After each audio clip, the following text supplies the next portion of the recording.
If you're not willing to go in there and face yourself, you're not gonna find anything. You're gonna live right here on surface, man, right here on surface.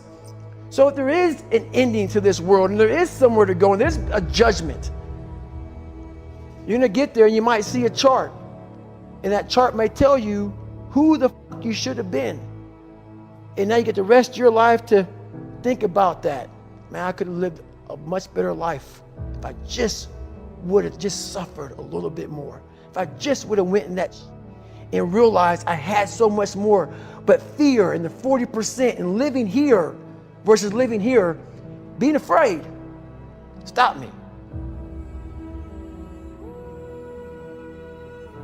Your biggest enemy, the most important conversation you will ever have in your life is the one you have with yourself. You wake up with it, you walk around with it, you go to bed with it. Eventually, you're going to act on it, whether you're good or bad. You have to. That's why the whole thing about this book I have, it's about you. It is about you. It's strictly about you finding who you are. So many people die, live 100 years, never fucking know who they are.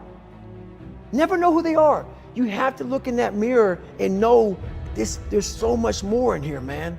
Because I can literally right now be a 300-pound guy spraying for cockroaches still to this day if I did not look in that mirror and say, there has to be more to this.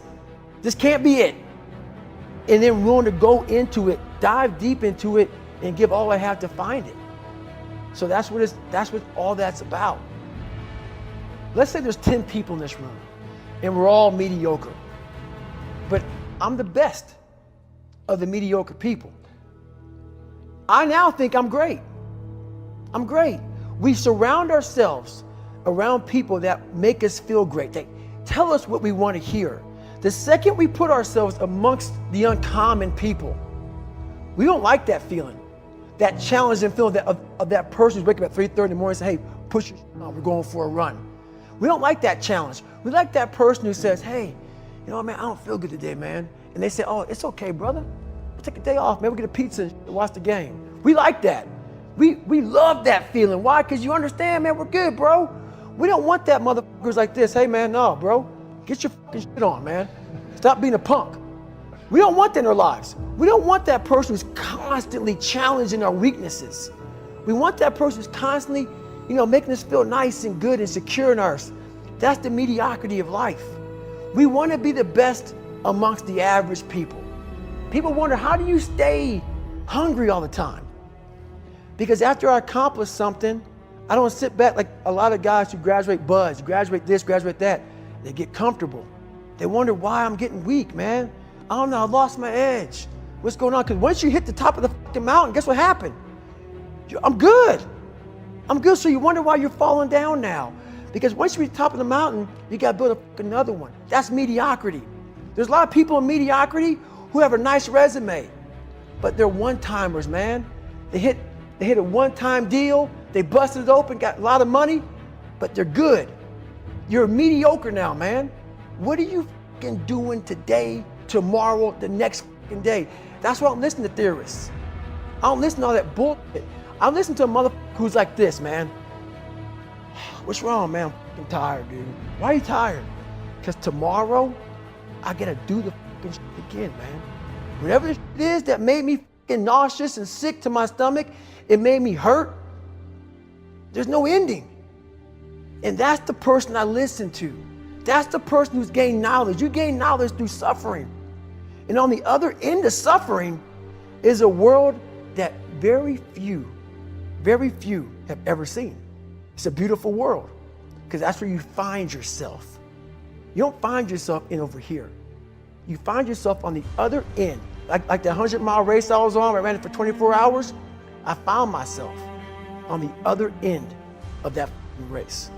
That 19 hours, I found, wow, there's a whole nother world out here that I've never even saw. But the world's in your mind. And that's what all that mediocrity is about. The mind has the tactical advantage over you at all times. At all times of your life, the mind has a tactical advantage over you. Why is that? It knows what you're afraid of. It knows your insecurities. It knows your deep, dark lies. And it starts to push you away from that. It pushes you in a direction that is comfortable. The mind controls everything.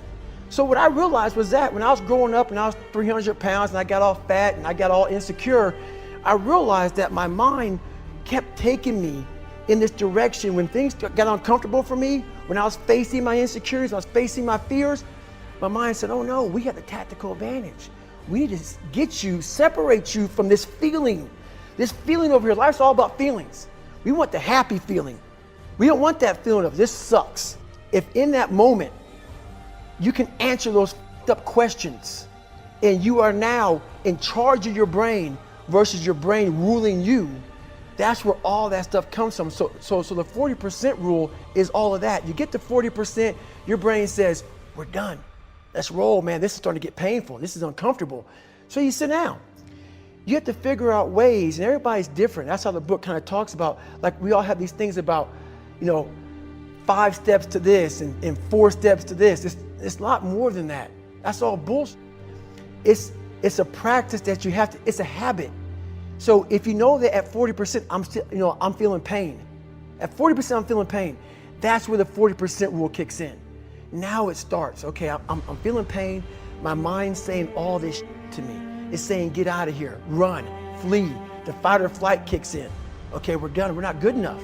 It starts telling you all these things. You start to believe it because the mind controls all. This is the time where you have to gain control back of your mind. It's okay. Let me see if I can go 45%. And once you start giving yourself more and more hope and start realizing, okay, the mind starts to be, okay, what are you doing? We're supposed to be going right and you're going left.